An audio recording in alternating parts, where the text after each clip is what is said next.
Welcome to NTV. నేను దీక్షా Seth. మనం ప్రతిరోజు చూసుకుంటున్నాము. కొంచెం నీరసం అవ్వంగానే ఏం చేస్తాము? ఫస్ట్ బ్లడ్ టెస్ట్ చేపిస్తాం.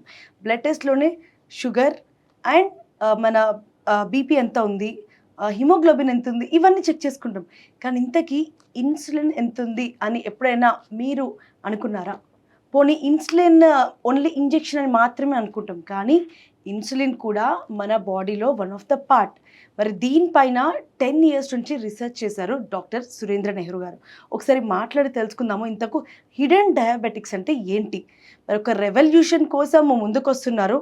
మన ఇండియాలో క్విట్ ఒబెసిటీ, క్విట్ ఇన్సులిన్ అంటూ చాలా రీసెర్చ్ చేశారు. మరి ఇంతక రీసెర్చ్ విశేషాలు, మరి ఎటువంటి జాగ్రత్తలు మనం తీసుకోవాలి అన్నది ఒక్కసారి డాక్టర్ సురేంద్ర నెహ్రూ గారితో మాట్లాడి తెలుసుకుందాం. నమస్తే డాక్టర్ గారు. నమస్కారం అండి. థ్యాంక్ యూ అండి for inviting me to NTV. చక్కగా చెప్పారు. మనం ఎంతసేపు షుగరు, బీపీ, కొలెస్ట్రాల్ చెక్ చేసుకుని బాగానే ఉన్నాం అనుకుంటున్నాం. కానీ ప్రతి ఇంట్లో ఇన్సులిన్ అనేది చెక్ చేసుకునే అవకాశం అవుతుందని మీ ద్వారా ఈ హోమా హెల్త్ సెంటర్ స్టార్ట్ చేయడం కూడా అదే కారణం.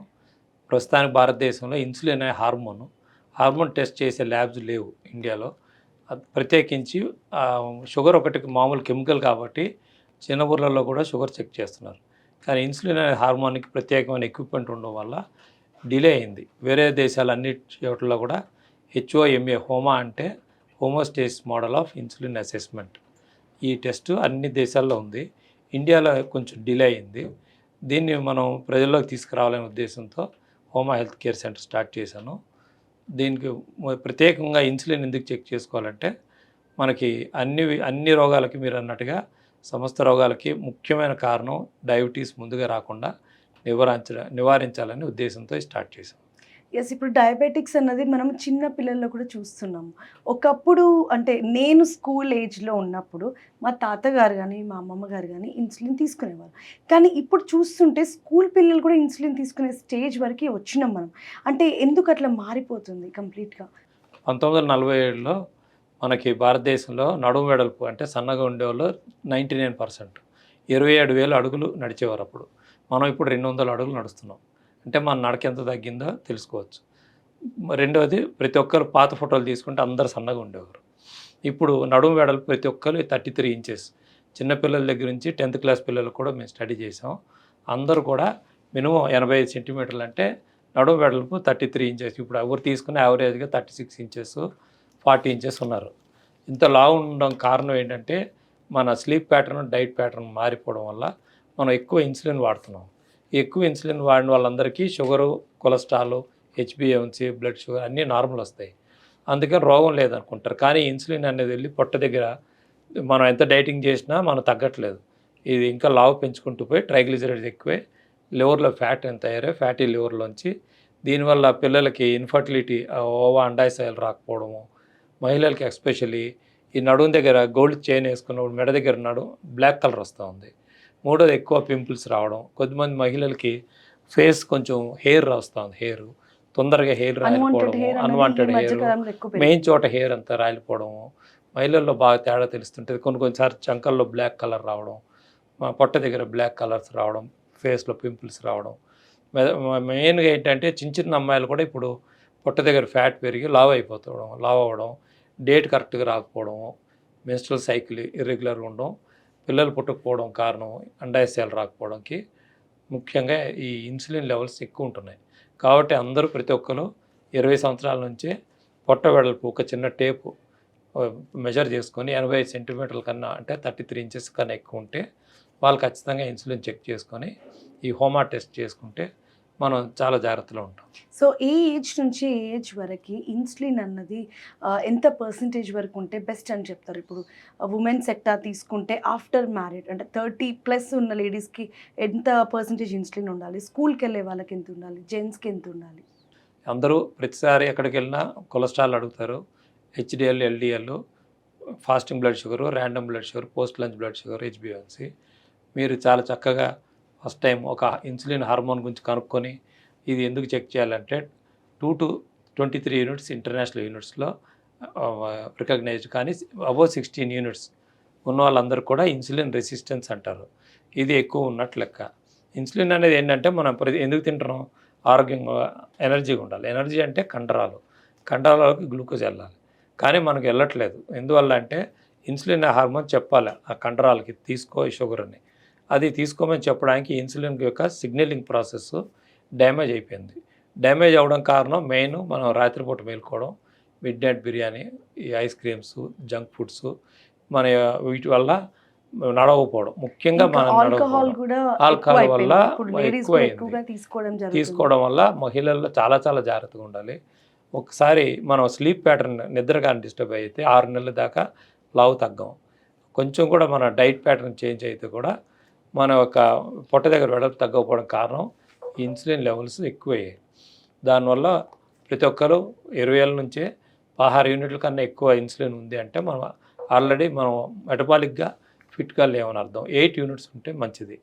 కాబట్టి ఇప్పుడు ఇంతకుముందు ఫిజికల్ ఫిట్నెస్ చూసేవారు, తర్వాత మెంటల్ ఫిట్నెస్, తర్వాత స్పిరిచువల్ ఫిట్నెస్, ఇప్పుడు మెటబాలిక్ ఫిట్నెస్ అనేది ఈ ఇన్సులిన్ ద్వారా ప్రజలకి గుర్తు చేద్దామనే ఉద్దేశంతో ఇది స్టార్ట్ చేసాం. సార్ ఇప్పుడు మనం చూసుకుంటే ఇంతసేపు మీరు చెప్పిన దాంట్లో స్లీప్ సైకిల్ కానీ లైఫ్ సైకిల్ కానీ కంప్లీట్గా చేంజ్ అయిపోతుంది. మిడ్ నైట్ బిర్యానీస్ అని తిరగడము, లేకపోతే పార్టీస్, లేట్ నైట్ పార్టీస్ అంటూ అసలు లైఫ్ కల్చర్ కంప్లీట్గా కూడా చేంజ్ అయిపోయింది. సో అదంతా ఒక బ్యాచ్. మనం చూసుకుంటే ఇంకొక బ్యాచ్ ఉంటుంది కంప్లీట్ డైట్ అని. కొందరు లిక్విడ్ డైట్ అంటారు, కీటో డైట్ అంటారు, ఇట్లా వివిధ రకాల డైట్స్ ఉంటాయి.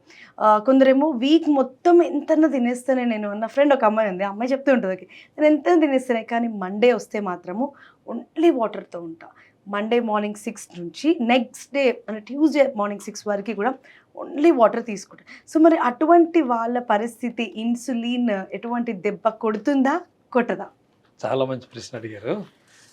మనకి అందుకోసమే నేను ఈ టేప్ తీసుకొచ్చాను. ఫస్ట్ ఏంటంటే మీరు చాలా మంచి ప్రశ్న. ఇంటర్మీడియట్ ఫాస్టింగ్ అనేది దేనికోసం వచ్చిందంటే, మనం ఇన్సులిన్ అనేది రాత్రిపూట తయారవుతుంది. దేవుడు ఎట్లా పెట్టాడంటే రాత్రిపూట అన్ని యానిమల్స్, ఏ యానిమల్ సింహం కూడా రాత్రిపూట తినదు. అదే అడవిలో ఉన్న జింక ఉన్నా కూడా ఎంత ఆకలి మీద ఉన్నా తెల్లారి లేచాక తింటుంది అది. మనం ఒక్కరం ఏంటంటే రాత్రిపూట తింటున్నాం. దానివల్ల ఏమైందంటే ఇన్సులిన్ పగల మాత్రమే తయారవుద్ది, రాత్రి తయారవుద్ది. కాబట్టి ఎవరైనా ఉపవాసం చేయదలుచుకుంటే రాత్రిపూట చేయాలి. మన దేశంలో ఏంటంటే బ్యాడ్ లక్గా పొద్దురుపూట చేస్తున్నారు. అంతా రివర్స్. అంతా 160 దేశాలు ఒకలా ఉంటే మన దేశంలో 10,000 సంవత్సరాల నుంచి ఉంది. కాబట్టి ఇక్కడ కొన్ని తరతరాలుగా వచ్చిన అపోహలు కొన్ని వాళ్ళకి తెలిసినట్టు అనుకోవడం వల్ల, దీనివల్ల కొంత లోకల్ నాలెడ్జ్ యాడ్ అవ్వడం వల్ల ఈ కన్ఫ్యూజన్ ఎక్కువైంది. మీరు చాలా బాగా అడిగారు. ఎందుకంటే ఫస్ట్ టైం మనకు డెవలప్ అయింది ఏంటంటే 1 మంత్ అంతా డైటింగ్ ఉండేవారు వాళ్ళని. దాన్ని పీరియాడిక్ ఫాస్టింగ్ అంటారు. అంటే ఒక 12 నెలల్లో ఒక నెల మొత్తం తినరు కొద్దిమంది, ఒక టైం పీరియడ్. దాన్ని పీరియాడిక్ ఫాస్టింగ్ అంటారు. అది ఫెయిల్ అయింది. తర్వాత వీకెండ్ ఫాస్టింగ్ అని పెట్టారు. వీకెండ్ ఫాస్టింగ్ అంటే 5 రోజులు విపరీతంగా తినడం, శని ఆదివారం అస్సలు తినకుండా ఉండడం. వీకెండ్ ఫాస్టింగ్ వాళ్ళు చేసిన వాళ్ళకి 5 ఏళ్ళ తర్వాత చూస్తే వీళ్ళు ఇన్సులిన్ లెవెల్స్ బాగా పెరిగి షుగర్ వచ్చింది. ఈ తర్వాత ఏం చేశారంటే వీకెండ్ ఆల్టర్నేట్ ఫాస్టింగ్ అని, అంటే సోమవారం విపరీతంగా తినడం, మంగళవారం ఆపేయడం, అస్సలు ఏం తినకుండా ఉండడం, మళ్ళీ బుధవారం ఫుల్గా తినడం, మళ్ళీ మరుసటి రోజు కంప్లీట్గా జీరో, అస్సలు ఏం తినకుండా ఉండడం. ఇలా చేసిన వాళ్ళు కూడా ఒక 5-6 సంవత్సరాల తర్వాత చూస్తే హార్ట్ అటాక్స్ రావడం, వీళ్ళకి కిడ్నీ ప్రాబ్లం రావడం, షుగర్ ప్రాబ్లం రావడం తయారైంది. ఇంకా కొద్దిమంది ఏం చేశారంటే సోమవారం మార్నింగ్ నుంచి మంగళవారం మధ్యాహ్నం దాకా, అంటే మాడిఫైడ్ ఇంటర్మీడియట్ ఫాస్టింగ్, అంటే 24 అవర్స్ ప్లస్ 12 అవర్స్ 36 అవర్స్ ఏం తినకుండా ఓన్లీ వాటర్ తీసుకొని, ఫ్రూట్ కూడా తినకుండా, ఏం బిస్కెట్ కూడా తినకుండా, ఏం తినకుండా, రైస్ కూడా తినకుండా ఇలా చేసిన వాళ్ళు కూడా 5.5 years 6 years తర్వాత చూస్తే they are developed heart attacks and kidney problem, fatty liver, sugar పేషెంట్లు అవుతున్నారు. ఇవన్నిటికీ ముఖ్య కారణం ఏంటంటే ఇవన్నీ మనం న్యాచురల్ ప్రాసెస్కి లేవు. నేను చెప్పేది ఏంటంటే ఎర్లీ టైం రిస్ట్రిక్టెడ్ ఫీడింగ్ అని, ఇది ఒక్కటి సైంటిఫిక్గా 8 years స్టడీలో, అంటే సాయంత్రం 7 నుంచి ఉదయం 7 దాకా తినకుండా ఉంటే చాలు. అంటే సూర్యుడితో పాటు తినాలి, సూర్యుడు ఎండ్ అయ్యాక ఆపేస్తే 2 hours తర్వాత మనకు మెలటోనిన్ హార్మోన్ రావడం వల్ల మనం న్యాచురల్గా 8 years కానీ 10 years కానీ 20 years కానీ లైఫ్ లాంగ్ ఓన్లీ 12 hours వరకు మీరు టైం ఇవ్వగలిగితే మళ్ళీ మన బాడీ మళ్ళీ రీసర్క్యులేట్ చేసుకొని మళ్ళీ రీసైకిల్ చేసుకోగలుగుతుంది. ప్రత్యేకించి విపరీతమైన ఫాస్టింగ్ చేయాల్సిన అవసరం లేదు. ఓన్లీ 7 PM లాస్ట్ డిన్నర్, అంటే సాయంత్రం ఎంత డబ్బైనా సంపాదించుకోండి సాయంత్రం, కానీ you can earn in the night but you can not eat in the night. మీ దగ్గర డబ్బు ఉంది కదా, లక్షల రూపాయలు ఉన్నాయి కదా అని పెద్ద హోటల్కి వెళ్ళి రాత్రి 10 తర్వాత 12 తర్వాత తినకూడదు. మీరు ఎంతైనా సంపాదించుకోండి, కష్టపడండి, పని చేయండి. చీకటి పడ్డాక మన శరీరం అనేది తిండి తీసుకోదు. పగలు మీరు ఏం తీసుకున్నా ఉదయం 7 నుంచి సాయంత్రం 7 దాకా తీసుకోవచ్చు. ఇది ఎందువల్ల అంటే ఉదయం లేచినప్పుడు మనం ఎందుకు తింటాం అంటే ఎనర్జీ పొలంలో పనిచేయడం కోసం మన బాడీ డిజైన్ అయింది. అన్ఫార్చునేట్గా మన అగ్రికల్చర్ వదిలేసి అందరం పట్టణాల్లోకి వచ్చి ఒక్కొక్కరు ఒక్కొక్క మోడల్లో ఒక్కొక్క ఫీల్డ్ని ఎంచుకొని దాన్ని ఎక్కడికో స్థాయికి తీసుకెళ్ళారు. ఇది నేర్చుకోవడానికే ఒక 12 సంవత్సరాలు పడుతుంది ఒక ఫీల్డ్లో. ఇది నేర్చుకున్న తర్వాత ఈ డిగ్రీ తెచ్చుకున్నాం కాబట్టి డబ్బులు సంపాదించాలి మళ్ళీ 12 సంవత్సరాలు. దీని మీద మళ్ళీ పైకి వెళ్ళడానికి ఇంకో 12 సంవత్సరాలు, 36 సంవత్సరాలు అవగొట్టుకుంటున్నాం మనం. తర్వాత దీనివల్ల ఏమైంది, అగ్రికల్చర్ నుంచి బయటికి రావడం వల్ల ఈ కండలోకి మనం బ్లడ్ వెళ్ళట్లేదు, షుగర్ వెళ్ళట్లేదు. అది మధ్యాహ్నం సాయంత్రం అయ్యేటప్పటికల్లా 50% తగ్గిపోద్ది. మనకి సాయంత్రం నుంచి తినడం మొదలెడుతున్నారు. రాత్రికల్లా అసలు షుగర్ అనేది కండలోకి వెళ్ళకపోవడం వల్ల మీరు ఏం తినకపోతే కూడా రాత్రి షుగర్ ఎక్కువ ఉంటుంది అందరికీ. దీన్ని హెపాటిక్ గ్లూకోనియోజెన్సిస్ 2 స్విచ్లు పెట్టాడు. అంటే దేవుడో నేచర్ కానీ పగలు మనం తిన్నంతసేపు షుగర్ రాదు, లివర్ షుగర్ ప్రొడ్యూస్ చేయకుండా ఉంటుంది. మనం రాత్రి తినకుండా ఉంటే కూడా చనిపోకుండా ఉండడానికి రాత్రిపూట ఆటోమేటిక్ మన బాడీయే షుగర్ తయారు చేస్తుంది. కాబట్టి రాత్రి నువ్వు తినకపోయినా కూడా చనిపోవు. చాలామంది భయం కొద్దీ తినేస్తారు. టైమ్స్లోనే ఇన్సులిన్ టెస్ట్ చేయాలి అని అంటే టెస్ట్ చేయడానికి వచ్చిన వాళ్ళు ఉంటారు. సో వాళ్ళు మార్నింగ్ టైమ్స్లోనే బ్లడ్ తీసుకొని షుగర్ లెవెల్స్ ఎట్లున్నాయి ఏంటి అన్నది కూడా చూస్తారు. So after food sugar levels ఎట్లుంది, బిఫోర్ పరిగడుపులో వచ్చి చెక్ చేయాలి అనేసి అని కూడా బ్లడ్ శాంపిల్స్ తీసుకొని వెళ్తూ ఉంటారు.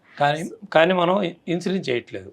జీటీటీ అంటారు, తినకముందు తిన్నాక పోస్ట్ లంచ్ మళ్ళీ ఒక గ్లూకోజ్ ఛాలెంజ్ ఇచ్చి 70 గ్రాముల షుగర్ ఇచ్చి చెక్ చేశాక అన్ఫార్చునేట్గా నేనేం చేస్తున్నా అంటే షుగర్తో పాటు మన ఇండియాలో అన్ఫార్చునేట్గా ఓన్లీ షుగర్ చేసి వదిలేస్తున్నారు. నేను అట్లా కాకుండా తినకముందు ఇన్సులిన్, తిన్నాక ఇన్సులిన్, 1 అవర్ తర్వాత 2 అవర్స్ తర్వాత ఇన్సులిన్ చెక్ చేస్తున్నాం.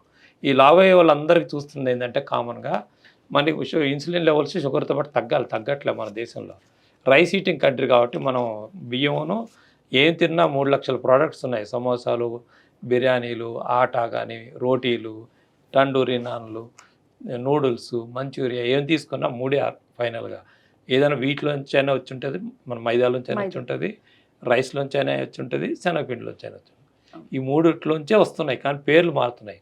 సమోసాలని కానీ ఇవి కానీ అవి కానీ బోండాలని కానీ ఏ తీసుకున్నా లాస్ట్కి ఇవే ప్రోడక్ట్స్. రెండోది మనకు ఉండేది 3 కార్బోహైడ్రేట్, లిపిడ్, ప్రోటీన్.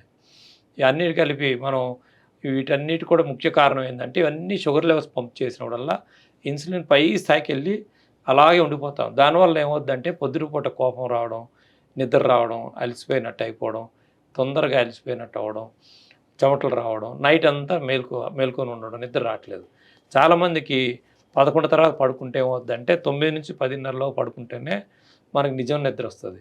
మనకి ఇప్పుడు అందరికీ ఆర్టిఫిషియల్ నిద్ర వస్తూ ఉంది. 11 నుంచి తెల్లార 11 దాకా పడుకుంటున్నారు కానీ పొద్దుట 10:30 నుంచి 2-3 సార్లు నిద్ర వస్తుంది. మనకి 10:30కి ఒకసారి నిద్ర వస్తుంది, అంటే స్లీప్ నాక్ అంటారు దాన్ని. తర్వాత 2 గంటలకు ఒకసారి నిద్ర వస్తుంది, 4 గంటలకు ఒకసారి వస్తుంది. ఒక 5 నిమిషాలు 7 నిమిషాలు పక్కకి వెళ్ళి పడుకోవడం, మళ్ళీ యాక్టివ్ అవుతున్నారు. ఇది చిన్న స్లీప్ బ్రేక్స్ వస్తున్నాయి. డే టైం పడుకోకూడదు. మనం డే టైం యాక్టివ్గా ఉండాలంటే నైట్ టైం మనకు స్లీప్ పోయింది. కాబట్టి ప్రతి ఒక్కళ్ళు జాగ్రత్త తీసుకోవాల్సింది, మనం స్లీప్ని సాక్రిఫైస్ చేస్తున్నాం. సరే, ఈ లాస్ట్ 10 years ఆఫ్ మీ రీసెర్చ్లో ఏ ఏజ్ వాళ్ళకి, ఏ ఏజ్ గ్రూప్, ఏ జెండర్ వాళ్ళకి ఎక్కువగా ఈ సమస్యలు అనేది ఎదుర్కొంటున్నారు? చాలా బాగా అడిగారు. ఇది చాలా సింపుల్గా అందరూ కూడా ₹1 కొనుక్కుంటే ఒక టేప్ కొనుక్కొని పొట్ట వెడల్పు ఎక్కువ ఉన్న వాళ్ళందరూ కూడా ఇది చెక్ చేసుకొని, ఇది ఏజ్ గ్రూప్ అని లేదు, పలానా మహిళలకని లేదు, ప్రతి ఒక్కరు భారతీయులు 20 ఏళ్ళ నుంచే లావ్ అవుతున్నారు. లావ్ అవడానికి కారణం ఏంటంటే ముఖ్యంగా మనకి 1947 నుంచి 77 దాకా ఎక్కువ బియ్యం దొరికేది కాదు. అప్పుడు పుట్టిన పిల్లలు సన్నగా ఉన్నారు. 77 నుంచి 97 దాకా పుట్టిన వాళ్ళు కొంచెం లావు ఉన్నారు. 2000 సంవత్సరాల తర్వాత పుట్టిన పిల్లలందరూ తినకపోయినా కూడా లావు ఉంటున్నారు. ఎందుకంటే వాళ్ళ పేరెంట్స్ ఎక్కువ తిన్నారు. ఎక్కువ తినడం వల్ల 2000 సంవత్సరాల తర్వాత 2004, 2010, 2009, 2007 సంవత్సరాలు డేట్ ఆఫ్ బర్త్ ఉన్న వాళ్ళందరూ మీరు గమనిస్తే పిల్లలు వీళ్ళు ఇప్పుడు యంగ్ ఏజ్లోకి వచ్చి ఉంటారు. 16 ఏళ్ళ అమ్మాయిలు, 18 ఏళ్ళ పిల్లలు, 22 ఏళ్ళు, ఇప్పుడు యవ్వనంలోకి వచ్చారు 98 తర్వాత. వాళ్ళందరూ కూడా మీరు చూస్తే ఎక్కువ తినటం లేదు కానీ లావు ఉంటున్నారు. Over weight. అది కూడా 6th క్లాస్ దాకా సన్నగా ఉంటున్నారు. సడన్గా 7th నుంచి జంప్ అయిపోతున్నారు. జస్ట్ కాలేజ్ టైంలోనో లేదంటే ఉద్యోగం రావడం స్టార్ట్ అవ్వగానే టక్కు లావ్ అవుతున్నారు. ఒక్క పిల్లలకే ఒక్క డెలివరీకే లావ్ అయిపోతున్నారు. ఆర్ జస్ట్ బిఫోర్ మ్యారేజ్ కొంచెం సన్నగా ఉంటున్నారు. కొంచెం మ్యారేజ్ అయిన 1 year 2 years పిల్లలు అవ్వగానే ఇంకా లావ్ అయిన వాళ్ళు మళ్ళీ తగ్గట్లే.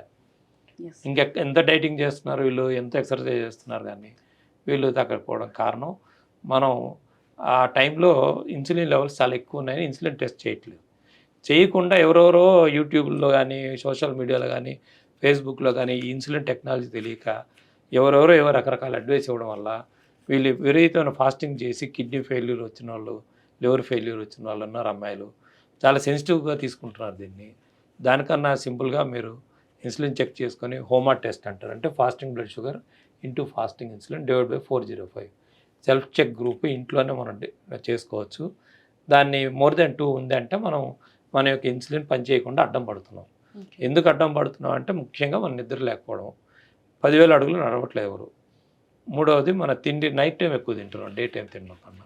ఈ మూడింటి కారణాల వల్ల మన బాడీ లావ్ అవుతాం. సో మీరు ఈ రీసెర్చ్లో ఇంత తీసుకున్నారు. సో మరి మన ఇండియాలో స్టార్ట్ చేస్తున్నారు కాబట్టి, సో మీరు చెప్పారు గచ్చిబౌలిలో హోమో సెంటర్ స్టార్ట్ చేశాము అని. సో ఎటువంటి రెస్పాన్స్ స్టార్ట్ అయింది మరి? ఒకటి ఫ్యాటీ లివర్ ఉన్న దశలోనే మెయిన్ ఇంపార్టెంట్ గ్యాస్ట్రెంటాలజీ డాక్టర్లతోనూ లివర్ మీద పనిచేసే డాక్టర్లతో బ్యాకప్ నేను పనిచేస్తూ ఆ పేషెంట్లందరికీ ఎవరైతే ఫ్యాటీ లివర్ అనేది ఇప్పుడు ఎవరు స్కానింగ్ చేసినా అందరికి లివర్లో ఫ్యాట్ ఉంది 100లో 99 పేషెంట్లకు అదే వస్తుంది రిపోర్ట్. వీళ్ళని 20 ఇయర్స్ తర్వాత ఫాలోఅప్ చేస్తే వీళ్ళకి షుగర్ అయినా వస్తుంది, హార్ట్ అటాక్ అయినా వస్తుంది. గ్లూకో లైపోటాక్సిటీ అంటారు. అంటే ఇన్సులిన్ అనేది ఏం చేస్తుందంటే షుగర్ రాకుండా ఎన్నిసార్లు టెస్ట్ చేసినా నార్మల్ అన్నట్టు చూపించి ఒకటేసారి ఐసీసీలో హార్ట్ అటాక్ వచ్చి పడిపోతున్నారు. అంటే హార్ట్ లోపల కొవ్వు తయారయ్యే అవకాశం ఇన్సులిన్ ఎక్కువ ఉన్న వాళ్ళకి ఎక్కువ ఉంది. రెండోది లేదంటే ఒకటే ఓన్లీ షుగర్ రావడం 32 ఇయర్స్కే చిన్న అమ్మాయిలకి జస్ట్ మ్యారేజ్ అయినప్పుడు కాన్పుకి వచ్చి చూస్తే టెస్ట్ చేస్తే సడన్గా కాన్పులో షుగర్ బయటపడడం. వీళ్ళ గ్రూప్ ఉన్నారు. మూడోది అటు షుగర్ ఇటు హార్ట్ రెండు వచ్చిన వాళ్ళు ఎక్కువ ఉంటున్నారు. కాబట్టి వీళ్ళతో వర్కప్ చేసుకొని నేను చాలా తొందరగా వాళ్ళని రికగ్నైజ్ చేసి 22-30 ఏళ్ళకే డైట్ స్టార్ట్ చేయగలుగుతున్నా. రెండోది ఏంటంటే క్యాన్సర్లో వాళ్ళతో ఎక్కువ స్టడీ చేస్తున్నా. ఈ క్యాన్సర్ గ్రూప్ వాళ్ళకి కూడా రాకముందు ఇన్సులిన్ లెవెల్స్ ఎక్కువ ఉంటున్నాయి. ఈ క్యాన్సర్ ఉన్న వాళ్ళకి మళ్ళీ ఫ్యూచర్లో క్యాన్సర్ రాకుండా ఉండాలంటే ఇన్సులిన్ తక్కువ ఉన్న వాళ్ళందరికీ నెక్స్ట్ టైం రిలాప్స్ రావట్లేదు. వీళ్ళకి చాలా ఉపయోగం వస్తూ ఉంది. ముఖ్యంగా ఇది నేను హార్ట్ అటాక్స్ రాకుండా ఉండాలని హార్ట్ గ్రూప్ వాళ్ళతోనూ కలిసి పనిచేస్తున్నా. చాలా బాగుంది రెస్పాన్స్. ప్రజల్లో కూడా చాలా చైతన్యం వస్తూ ఉంది. ఇన్సులిన్ టెస్ట్ చేయించుకోవాలని ఇప్పుడు చాలామంది ముందుకు వస్తున్నారు. Yes sir. సో మనం తినే ఫుడ్లో ఎటువంటి ఆయిల్ మనం యూజ్ చేస్తే మంచిది అంటారు? ఇప్పుడు గానుగ నూనె అని అంటారు, లేకపోతే మనం ప్యాకెట్లో తెచ్చుకునే ఆయిల్ అంటారు, ఊర్లలో నుంచి తీసుకొచ్చే ఆయిల్, ఇలా వివిధ రకాలుగా ఉంటాయి. అండ్ ఆయిల్ కూడా మనము కీప్ చేంజింగ్ అని అనేసి మన పెద్దవాళ్ళు అంటూ ఉంటారు. ఒకసారి పల్లి నూనె వాడండి, లేకపోతే ఒకసారి సన్ఫ్లవర్ ఆయిల్ వాడండి, అట్లా వివిధ రకాలు మనకి ఆయిల్స్ అనేది కుకింగ్లో వాడతాం కదా. అసలు ఏది ఎగ్జాక్ట్గా కరెక్ట్ అని మీరు అంటారు?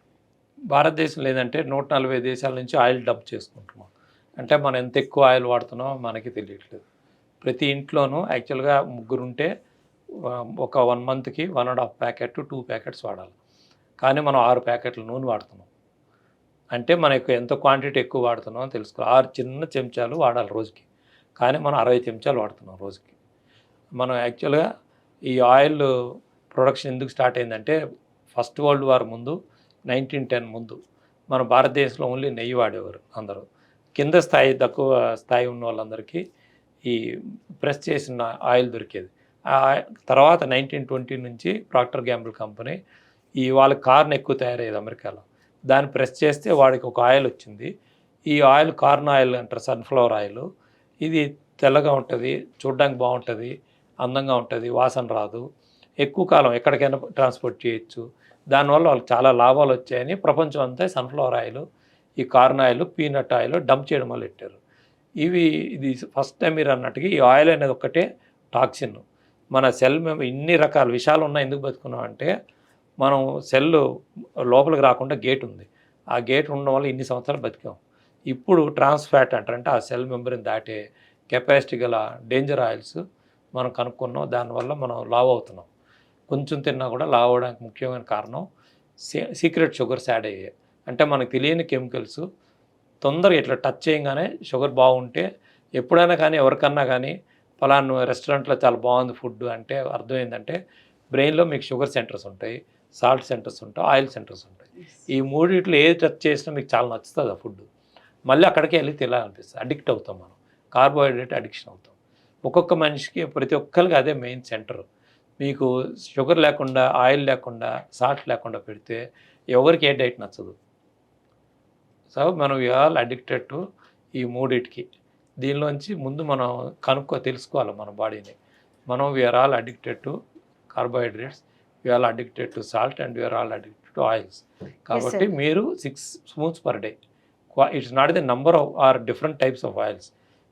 మనం ఎక్కువ కన్జ్యూమ్ చేస్తున్నాం అనేది ముందు గ్రహించాలా. ఒక బ్రష్తో జస్ట్ ఆ ప్యాన్తో జస్ట్ ఆ బ్రష్ చేయాలి, ఓకే. దాంతో కుక్ చేయాలి. ఇప్పుడు దోశ పైన మనం ఎంత లిటిల్ ఆయిల్ అయితే వేస్తామో, సో ఆ మాత్రం ఆయిల్ వేసి మనం లేదు చేయాలి. మనం అందరూ అలవాటు చేసుకోవాలి. బ్రష్ తెచ్చుకోవాలి, Okay. బ్రష్తోనే ప్యాన్ మీద బ్రష్ చేసి దాంతోనే తినాలి. దాంతోనే వంట కూడా చేసుకోవాలి, కర్రీస్ Yes. చేసుకోవాలి అంటారు. అది ఆ ఒక్క కిచెన్లో ఎందుకు మార్పు రావాలంటే వైట్ షుగర్లోంచి బ్రౌన్ షుగర్లోకి రావాలి ప్రతి ఒక్కరు. వైట్ రైస్ మెయిన్, వైట్ రైస్లోంచి బ్రౌన్ రైస్లోకి రావాలి. వైట్ మైదాలోంచి బ్రౌన్ అంటే మల్టీగ్రెయిన్ ఆటాలోకి రావాలా. గోధుమల నుంచి. వైట్ సాల్ట్లోంచి బ్రౌన్ సాల్ట్లోకి రావాలి.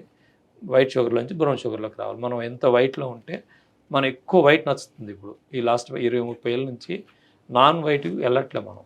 ఏదైనా మీరు బ్రౌన్ రైస్ కానీ దంపుడు బియ్యంతో పెడితే మీ ఫ్రెండ్స్ ఎవరు తినకుండా వెళ్ళిపోతారు. సో యాక్చువల్లీ నో డబ్ల్యూ అని కూడా ఒక ఎరా ఉండే, లైక్ ఒక ఫ్యూ మంత్స్ అన్నది బాగా నడిచింది. లైక్ సాఫ్ట్వేర్ ఎంప్లాయీస్ కానీ వీళ్ళందరూ కూడా నో డబ్ల్యూ అంటూ వీళ్ళు ముందుకు వచ్చారు. కానీ అదంతా సక్సెస్ అవ్వలేదు. బికాస్ మీరు అన్నట్టే టేస్టీ ఫుడ్ కావాలి అనేసి ఆల్రెడీ మన మైండ్లో ఇట్లా స్ట్రైక్ అవుతూ ఉంటుంది. Very good. ఇది చూడగానే అమ్మో వద్దులే దీనికి వెళ్ళిపోతుంది, అటు వెళ్ళాలి కానీ అటు కాదని మళ్ళీ యూటర్న్ చేసుకొని ఏదైతే వద్దు అనుకుంటామో దానికి వెళ్ళిపోవడం జరుగుతుంది. So it's all about the mentally what we fixed. మరి ఇప్పటివరకు మనము ఫుడ్ గురించి ఎటువంటి ఫుడ్ తీసుకోవాలి ఏంటి, మనం ఎట్లా స్లీప్ అన్నది సైకిల్ అనేది మీరు చెప్పారు. సో మరి వాకింగ్ చేస్తే కూడా నాకు షుగర్ పెరుగుతుంది, వాకింగ్ చెయ్యొద్దు అన్న రూమర్స్ కూడా కొన్ని తిరుగుతున్నాయి. అది రూమర్సా నిజమా అన్నది మీరు చెప్పాలి.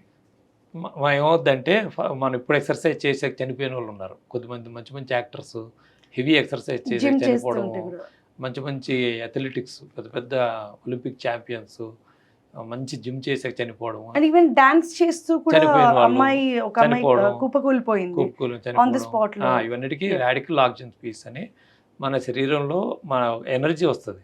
ఆ ఎనర్జీని ఒక్కసారి హై ఎనర్జీని బాడీ కొంచెం టైం పడుతుంది దాన్ని స్ప్రెడ్ చేయడానికి. అంటే హీట్ ప్రొడక్షన్ వస్తుంది, హీట్ ఎనర్జీతో పాటు హీట్ తయారవుతుంది. అది స్ప్రెడ్ అవ్వడానికి టైం తీసుకుంటుంది. ఆ రాడికల్ ఆక్సిజన్ స్పీసీస్ అనేటివి తయారవుతాయి. ఆక్సిజన్ అనేది ఎక్కువ తయారై ఒక సెల్ ఎనర్జీ డిస్ట్రాయ్ అవుతుంది. దానివల్ల ఏమవుతుందంటే ఆ హై స్పీడ్ అప్పుడు దానికి మనం ఎనర్జీ వాడుతున్నాం అని తెలిసి బాడీ ఏం చేస్తుందంటే ఇంకా ఎన్నో గంటలు ఏం చేసేటట్టు ఉన్నాడేమో అనుకొని పాపం బాడీ ఏం చేస్తుందంటే షుగర్ని ఎక్కువ పంప్ చేస్తుంది. ఆ టైంలో ఆ షుగర్ మనం ఏం చేస్తాం, టక్కన ఆపేస్తాం.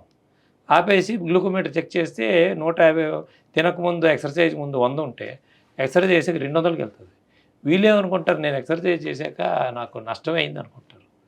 కానీ బాడీ ఏం అనుకుంటుందంటే నువ్వు ఇంకా ఎక్సర్సైజ్ చేస్తావు, ఇంకా ఏదో ఢిల్లీ దాకా నడుస్తావేమో అనుకొని ప్రిపేర్ అవుతుంటుంది. అది అందువల్ల మనకి ఆర్టిఫిషియల్గా కొంత షుగర్ పంప్ అవుతుంది. కాబట్టి ఎక్సర్సైజ్ చేస్తున్న వాళ్ళు ఏం చేయాలంటే రాడికల్ ఆక్సిజన్ స్పీసీస్ అనేది ఇన్ఫ్లమేట్ అవుతుంది. ఇన్ఫ్లమేటరీ మార్కర్స్ IL-6 చెక్ చేసుకొని ఈ ఇన్ఫ్లమేషన్ ఎక్కువ ఉన్న వాళ్ళు జాగ్రత్తగా చూసుకొని చేయాలి. ఒక బౌల్లో 4 గ్రేప్స్ ఉన్న బ్లాక్ గ్రేప్స్ కానీ తింటే ఎక్సర్సైజ్ చేశాక ఈ రాడికల్ ఆక్సిజన్ స్పీసీస్ అనే కెమికల్ బయటికి వచ్చి హార్ట్ అటాక్ రాకుండా, ఆర్గన్ ఫెయిల్యూర్లోకి వెళ్లకుండా కాపాడుతుంది. సార్ నాన్ వెజ్ కూడా ఎక్కువగా తింటే కూడా ఏమైనా ఎఫెక్ట్ అయ్యే అవకాశం ఉందంటారు? కోస్తాంధ్రలోను తర్వాత హైదరాబాద్లోను చాలామంది యూట్యూబ్లో మటన్లోని చికెన్లో ప్రోటీన్ ఉంటుంది, గ్లూకోజ్ ఉండదు, ఎంతైనా తినచ్చు, దీన్నే కీటో డైట్ అనే పేరుతో ఆయిల్ ప్లస్ ప్రోటీన్, కార్బోహైడ్రేట్ లేదుగా, ఎంతైనా తినచ్చు అని ఒక విపరీతమైన లాస్ట్ 5 ఇయర్స్లో ఇక్కడే కాదు యుఎస్లో యాట్కిన్ డైట్ అని విపరీతంగా వాళ్ళు ప్రొడ్యూస్ చేశారు. 8 ఇయర్స్ స్టడీస్ 7 ఇయర్స్ స్టడీస్ తర్వాత ఏం తెలిసిందంటే మన ఈ ఇన్సులిన్ అది చెక్ చేయకుండా చేస్తున్నారు.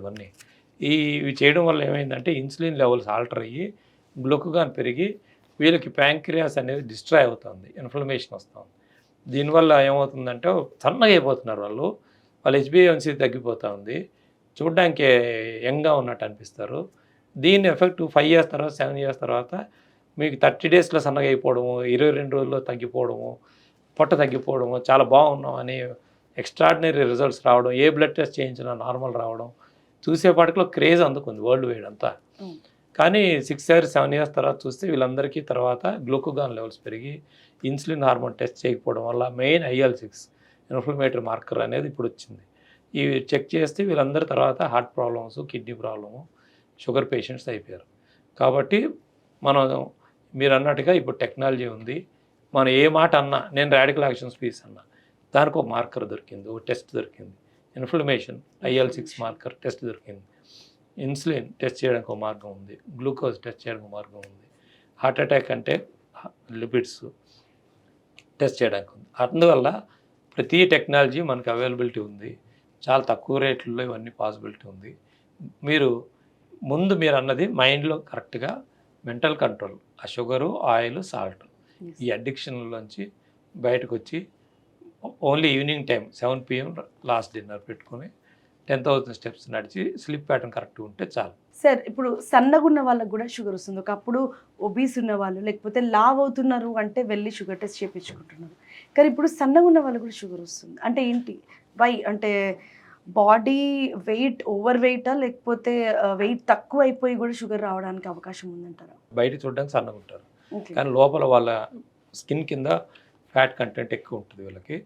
రెండోది మెయిన్ మన దేశంలో ఏంటంటే మనం ఎక్కువ తీసుకుంటుంది 300 దేశాల నుంచి 160 దేశాల్లో ఉన్న వెరైటీ ఆఫ్ ఫుడ్స్ ఒకటేసారి హైదరాబాద్ వచ్చేసినాయి.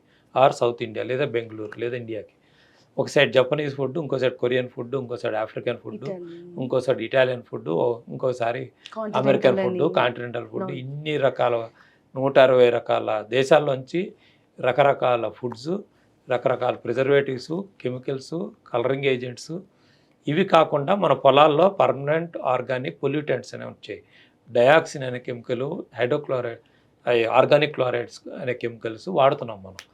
ఇవి ఏం చేస్తాయంటే ఒక్కసారి మన బాడీలో ఒక చిన్న బేకరీ ఐటమో, బిర్యానీ ఐటమో, షవర్మా ఐటమో ఒక్కసారి తింటే మన బాడీలో విపరీతమైన రియాక్షన్ వస్తూ ఉంది, యాంటీబాడీస్ తయారవుతుంది. అవి మన ప్యాంక్రియాటిస్ అనేది చాలా సెన్సిటివ్ ఇంజన్, ఇక్కడ ఇన్సులిన్ తయారు చేసే ఇంజన్, అది అన్నీ డిస్ట్రాయ్ చేస్తున్నాయి. అందుకని 32 ఏళ్ళకి, 22 ఏళ్ళకి, 16 ఏళ్ళకి, 18 ఏళ్ళకి కూడా షుగర్లు బయటకు వస్తాయి. అంటే కంప్లీట్గా ఇన్సులిన్ అనేది 70%, 80% ప్యాంక్రియాస్ డ్యామేజ్ అయ్యేదాకా బయటికి రాదు. అలాంటిది ఒకటేసారి 60, 70, 80% ప్యాంక్రియాస్ డ్యామేజ్ అవుతుంది. దానివల్ల యంగ్ ఏజ్లో కూడా మనకి షుగర్ వస్తుంది. Yes sir. సో ఇప్పుడు ఇన్సులిన్ వచ్చిన వాళ్ళకి మళ్ళీ నార్మల్ బాడీ ఫంక్షన్ రన్ అవ్వడానికి ఎంత టైం పడుతుందంట? 90 డేస్ ప్రోగ్రామ్ ఇది హోమా టెక్నాలజీలో. మనం డయాబెటీస్ రెమిషన్, రివర్సల్ ఎవరికి పాసిబుల్ అవుతుందంటే ఇంతకుముందు మాకు కూడా తెలియదు ఇది. మేము చాలా ఆశ్చర్యపోయేవాడిని, ఎందుకు ఇట్లా నార్మల్ రావడం ఏంటి, HbA1c ఒకసారి వస్తే ఎప్పటికి లైఫ్ లాంగ్ మందులు వాడాలి కదా అని. అయితే ఇప్పుడు ఏం తెలిసిందంటే మనకి ఫ్యాట్ అనేది మన పొట్ట దగ్గర ఫ్యాట్ పెరగడం వల్ల కండరాల్లో ఫ్యాట్ రావడం, మెయిన్ లివర్లో ఫ్యాట్ వెళ్తూ ఉంది. ఈ లివర్లో ఫ్యాట్ తయారైతే ఏమవుద్దంటే లివర్ ఇంకా విపరీతంగా ఫ్యాట్ తయారు చేస్తే అది వెళ్ళి ప్యాంక్రియాస్ అనేది మన ఇన్సులిన్ తయారు చేసే ఆర్గన్, అక్కడ ఎప్పుడైతే ఫ్యాట్ డిపాజిట్ అవుతుందో వీళ్ళందరికీ తొందరగా షుగర్ వస్తూ ఉంది. మనం ఎప్పుడైతే లావు తగ్గుతున్నామో అంటే 10,000 అడుగులు అంటే 8.5 కిలోమీటర్స్, ఇట్లా ఒక 100 రోజులు కానీ మనం నడవగలిగితే, 100 కిలోమీటర్లు కానీ నడవగలిగితే మనం 1.5 kgs తగ్గుతాం. ప్రతి 1.5 kgs తగ్గితే 1 ఇంచ్ పొట్ట తగ్గుతుంది. అట్లా 3 ఇంచెస్ పొట్ట తగ్గిన ప్రతి ఒక్కరికి HbA1c బాగా డ్రాప్ అవుతుంది, మోర్ దెన్ 5%. ఈ 2024లో దట్ ఈస్ ఇంపాసిబుల్ ఎవరికైనా నడవడానికి. ఎంత హెల్దీ ఉన్నా కానీ అటు పొల్యూషన్ కానీ, ట్రాఫిక్ కానీ, మనం ఎక్కడికైనా వెళ్దామన్నా కానీ ఏదో ఒక విధంగా పొల్యూషన్ వల్ల అబ్బా ఇప్పుడేం వెళ్తాంలే, రేపు వెళ్దాంలే, ఆ రేపు అన్న word, tomorrow, let's do on Monday, ఆ మండే అన్న వర్డ్ని పట్టుకొని మనం లాక్ అయిపోతున్నాం. అదొక రీజన్ అవుతుంది. ఇంకొకటి వచ్చేసి ఎంత మనము మెంటల్గా డిసైడ్ అయ్యి వెళ్దాము అని అనుకున్నా కానీ వెళ్ళలేకపోతున్నారు మెంటల్గా. ఎందుకంటే బేసిక్గా మనకి ఇండియన్ జీన్లోనే కొంత మనకి తొందరగా డిస్ట్రాయ్ అయ్యే అవకాశం ఉంది. ప్యాంక్రియాస్, హార్ట్, కిడ్నీ ఇవి తొందరగా డ్యామేజ్ అవకాశం ఉంది. కాబట్టి భారతీయులు ఇంకా కారణాలు ఎత్తకూడదు, ఇంకా టైం అయింది. అందుకని హోమా స్టార్ట్ చేశాను. ఇది ఎమర్జెన్సీ, మెటబాలిక్ ఎమర్జెన్సీలో ఉన్నాం మనం. ఇంకెన్నున్నా కానీ వ్యవసాయ రంగంలోంచి బయటకు వచ్చాక భారతీయులు చైనీస్ మనకన్నా ఘోరంగా చైనీసు మంచి ఎగ్జాంపుల్. 2000 సంవత్సరాల ముందు వాళ్ళకి షుగర్ లేదు, కిడ్నీ ప్రాబ్లం లేదు, హార్ట్ అటాక్స్ లేవు. గత 20 ఏళ్ళలో డబ్బులు రాగానే చైనాలో మనకన్నా క్యాన్సర్లు ఎక్కువే, హార్ట్ అటాక్స్ ఎక్కువే, షుగర్ ఎక్కువే. మనం ఇంకా వాళ్ళ దేశం రీచ్ అవ్వలేదు. ఇప్పుడు మనం బ్రేక్ వేయాల్సింది. ఇప్పుడు ఇంకా వేరే మార్గం లేదు. 140 కోట్ల మంది కూడా ఆ కారణాలు ఈ కారణాలు చెప్పకుండా వాకింగ్ 10,000 అడుగులు నువ్వు నడిస్తేనే భూమి మీద ఉండాలి. లేకపోతే నువ్వు 10,000 రూపాయలు సంపాదించినా, 10 లక్షలు సంపాదించినా ఆ రోజు వేస్ట్. రెండోది ఏంటంటే ఇలాంటి వాళ్ళ కోసం మధ్యలో HIIT ప్రోగ్రామ్, అంటే high intensity training program or moderate vigorous physical activity, అంటే సైకిల్ తొక్కడం లాంటిదిగా, స్టాండ్ సైకిల్ తొక్కడమో, ట్రెడ్మిల్ చేయడమో, అంటే 15 మినిట్స్లో ఆ గోల్ రీచ్ అవ్వడానికి. Goal reach. మీరు యోగా అంటే 5 రకాల ఎక్సర్సైజ్ ఉంటాయి. స్ట్రెచ్ ఎక్సర్సైజ్ అంటారు. స్ట్రెచ్ అంటే మన కండరాలన్నీ కరెక్ట్ స్ట్రెచ్ చేయలేదా, దాన్నే ఒక విధంగా యోగాలో చేసుకోవచ్చు. రెండవది రెసిస్టెంట్ ఎక్సర్సైజ్, అంటే మనం బరువు లేపం కానీ మనం టోన్ చేస్తాం మజిల్ని, ఒక రబ్బర్ బ్యాండ్ లాంటిది లాపుకుంటా. మూడవది వచ్చేసి జిమ్లో వెయిట్స్ లిఫ్ట్ చేస్తారు, ఐసోమెట్, అంటే మన యొక్క బలం లేపడానికి. నాలుగోది వచ్చి ఏరోబిక్ ఎక్సర్సైజ్, అంటే డాన్సెస్లోను వాటిలో చేస్తారు. ఐదో వచ్చి వాకింగ్. కాబట్టి మీరు ఐదు రోజులు మార్చుకుంటూ ఒకదానికొకటి అడ్జస్ట్ చేసుకుంటూ, మనసులో మనం డబ్బులుగా సంపాదించాల్సింది 10,000 అడుగులు నడిస్తేనే భూమి మీద బతుకుతాం అనే ధైర్యం, నమ్మకం మెయిన్. ఇంకా ఫ్యూచర్లో నాకు షుగర్ రాకూడదు, నా పిల్లలకి షుగర్ రాకూడదు అనే బ్రేక్ మీరు వేస్తేనే ఇది అవుతుంది. మీరు ఈ 20 to 50 ఇయర్స్ డబ్బుల కోసం కాదు కష్టపడుతున్నారు. రిటైర్ అయ్యాక మీరు షుగర్ ఉండి హార్ట్ అటాక్ తెచ్చుకున్నాక, స్టెంట్ వేయించుకున్నాక, అప్పుడు ఎన్ని మందులు వాడితే ఏం వేస్ట్.